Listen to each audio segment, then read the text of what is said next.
This is Versus. I'm John Maher. That's Will Cohen. Like, I'm not saying the movie we watched this week is good, Will, but it's gonna give me a lot of angles to talk about the movie at least. But before we get started, how are you feeling this evening? I'm actually doing okay. First show of the new year. Uh, trying to have trying to have a better attitude overall about things. And then I watched this movie and realized, no, the previous attitude was pretty much spot on. Yeah, this show exists for a reason.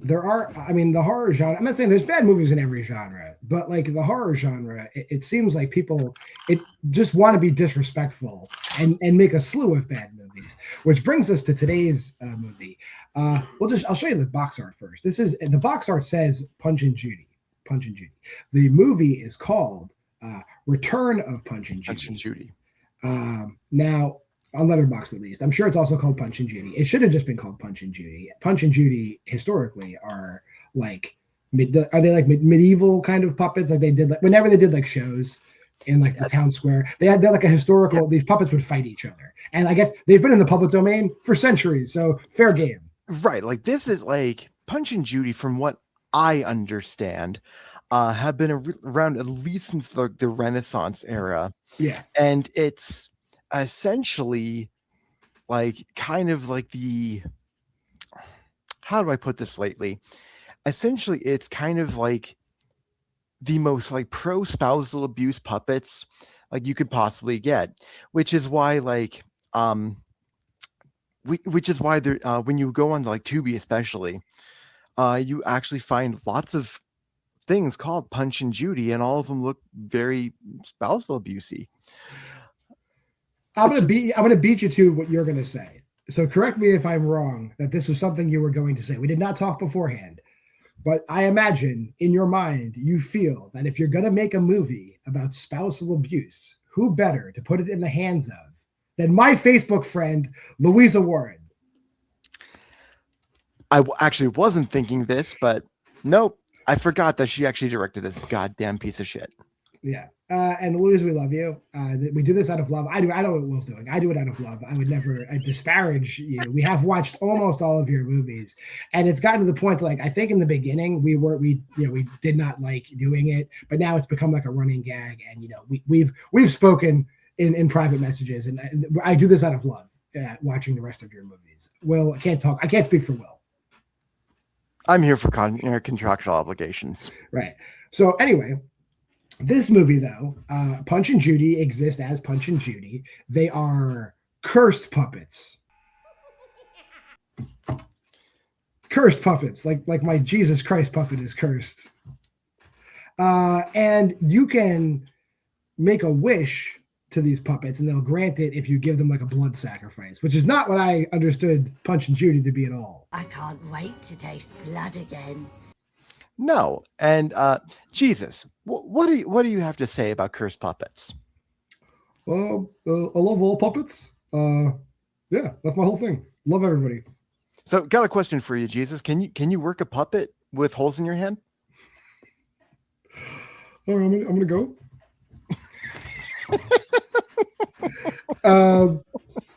More puppets coming up later on Versus, but it's this movie. Our main character, Tori Victoria, we find out, I don't care, I'm spoiling it. We find out her mother, back in the day, did a blood sacrifice because Victoria actually died like crib death, some kind of infant death. And they made a blood sacrifice to basically resurrect her, and they killed the town drunk. She kept coughing up blood. There was nothing we could do to stop it. And her life only exists because of Punch and Judy, which I think in like a regular context, it makes for like a good, compelling movie. However, this movie is technically horrible. It's acted horrible. And it's insanely implausible. Like just the way they do the puppets, the puppets killing people makes Child's Play look like Avatar.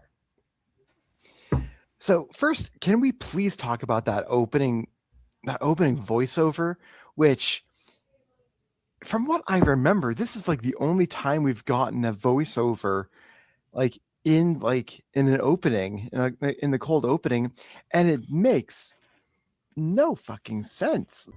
Puppets making fools of themselves on stage to amuse you, so you wouldn't feel the knife in your back.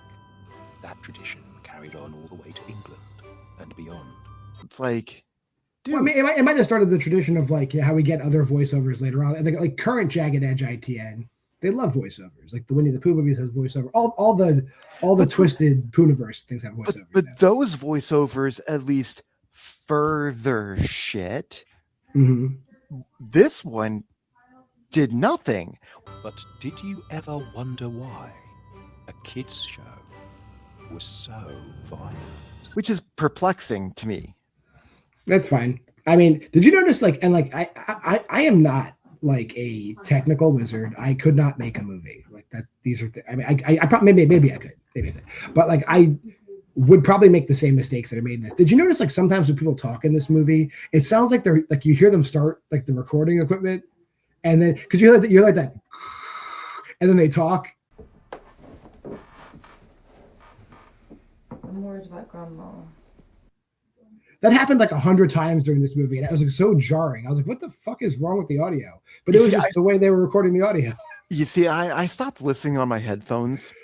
Yeah, because I like my ears too much. So I 100% believe you. And I'm sure when you like put the clips up for this shit, we'll actually see this more in more detail. But when it comes to the other. When it comes to some of the other like random shit that I have like heard or seen in these movies, it's like, oh God, like the way that the puppets move, like what John is doing to what John is doing to the better Medea here is actually better puppetry than you actually see in Punch and Judy.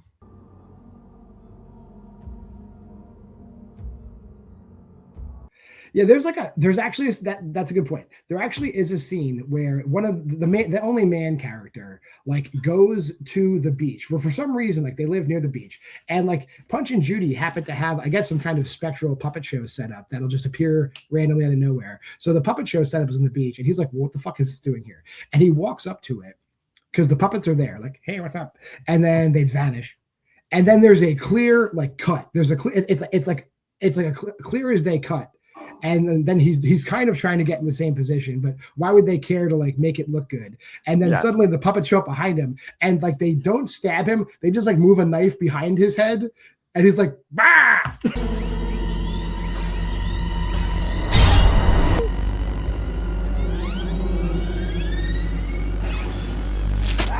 It's like, what the fuck?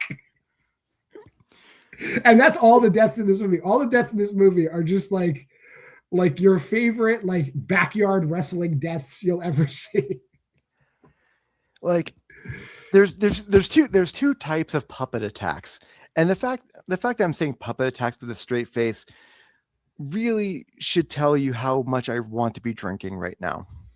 Yeah. But there's two types of puppet attacks. One, when they hold knives in their tiny little fucking hands, and they're old school puppet hands. Like they're like shaped like that. That's their hands. Yeah, like they're holding like giant kitchen knives. So it looks so stupid. Yeah, they're not cool hands like this. You know, yeah, they're not hands like this. Yeah, they're Trump hands. Let's just call them right there. There's that's a puppet hand. These things are Trump hands. They're like nubs. Yeah, they're nubs. And so it's like, then the puppets are going, "Yeah, I'm gonna fucking stab you." Yeah, these puppets love to talk, and they love to talk about how fucking smart they are. Too late, my dear. We tricked you. Oopsie daisy. Like, we are tricksters, are we? We are tricksters. We are tricksters. Like, and they say that about 1,000 times. It's like, well, like, then why? And the whole plot of the movie is like, the grandmother entered into this covenant with Punch and Judy, like, and as far as I know, Punch and Judy got what they needed, but then people keep entering into covenants with this fucking pair of puppets, like for the dumbest reasons. Like we find out the one daughter, not even the daughter, like the daughter's like girlfriend entered into a covenant with friend, it. Whatever the fuck. Aren't they like lesbians? Because I if you look at my Letterboxd review, for some weird reason, the granddaughter is in a lesbian relationship with another girl, but they shoehorn in like a weird scene where like the girlfriend like slut shames the granddaughter for getting date raped at a party. God, if you're going around saying my brother raped you, you can call the fucking police. Fuck off with your bullshit. And I was like, what? Only Louisa Warren would do something like this. Sorry, Louisa. Like it happens in a lot of your movies for some weird reason. It's weird. I love you, but why do you do that? That's weird. Yeah, and Louisa, like Louisa Warrenism is definitely girls being shitty to other girls. Yeah, like, that's every. True. It's I don't. She's welcome to come on here and explain herself. It's fine. I would love. Yeah, yeah. I will show up for that, no matter what hour it is, to ask some legit questions here. But like, so we have so the one type of puppet attack are like the fucking like knife, giant knife in tiny puppet hands, and then we have the other one is the somehow more absurd one where they just like slowly bite you to death. And her mum already think grandma's crazy. Ow! They also do the and is this the second week in a row? No, we skipped a week. 2 weeks ago we had a movie where somebody was electrocuted in a bathtub. We also get a bathtub electrocution in this movie. That is true. Yeah. But here, the thing that bothered me here with the whole biting scene, like the whole biting scenes, it's like these are not huge bites, and they're not even biting him in places where there's like giant arteries or shit like that. So why, after the first bite, do these guys not grab the puppets, walk down to the kitchen, and shove them in the garbage disposal and turn it on? That's ITN logic. It's like you're being attacked by something that you could like. You don't need to be Bruce Lee. Just front kick that fucking thing. Like so, give it a good front kick. So I'm going to tell a story that's going to make people uncomfortable. I promise you, this is 100% true. When my son Declan was 2 years old, like he was walking around, he walked right up to me while I was in the kitchen, like hugged my leg, and managed to bite my scrotum through my pants. As children do. If I had the ability, like keep in mind, 2-year-old, like he still would have come up to about here, like here. Yeah. The puppets this tall. But if I had the inclination, I could have backhanded him and he would have been down for the count. These things are smaller mouths. These things don't even have teeth. This cannot hurt that much to the point that they're bleeding. It cannot hurt to the point that you cannot retaliate. And these fucking people do not retaliate. They deserved everything they got. There's also a scene like where one of the girls, like one of the puppets, is like wielding a hammer and hits the girl in the head with the hammer like 5 fucking times. She doesn't die though. They just kind of smear some blood on her face, which clearly, if you got hit with a fucking hammer 5 times, would be the extent of your injuries. We should probably kind of just wrap all this up. So like, yeah, this is going nowhere. Like this movie. Yeah, people keep fucking around.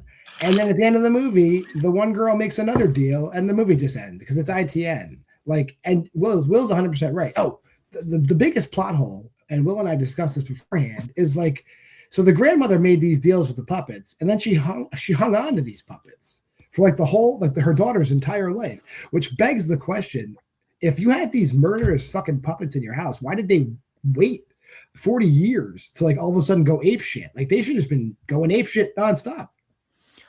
Yeah, this is just one of those things that like it makes so little sense. I can't even tell if I wasted my time watching this or not. It's not the worst movie we've seen. It's not the worst. It's definitely not the worst we've seen. But God in heaven, like what why? Why do films like this exist? You So we can talk about it. Script supervision. Tighten it up. Here's the ratings.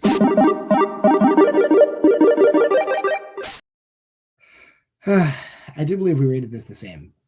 Because go for it. Yeah, while the effects are a solid C-, D+, the acting is horrible. Everything tied up in the movie is horrible. Like, it's not, like you would say, this movie is not offensive. It's got like a topic that I guess could have been good in better circumstances, but this is just like it's a 1.5 effort. Yeah, I don't understand what we actually saw of this film. Like I also gave this 1.5. John's right. This movie sucks so bad. I actually had to go look to make sure that I actually rated it what I did. John's right. This isn't the worst that we've seen,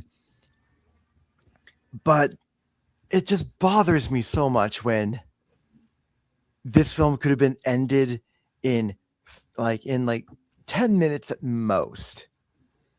Also, yeah, the whole movie could have been avoided if basically if the grandmother had just told the mother the truth, because in the beginning she's trying to bury the puppets and like bury the letter and like bury everything. Just tell your daughter the truth, like, hey, fuck it, like, you were dead, I brought you back to life with black magic, now we're gonna burn these fucking puppets.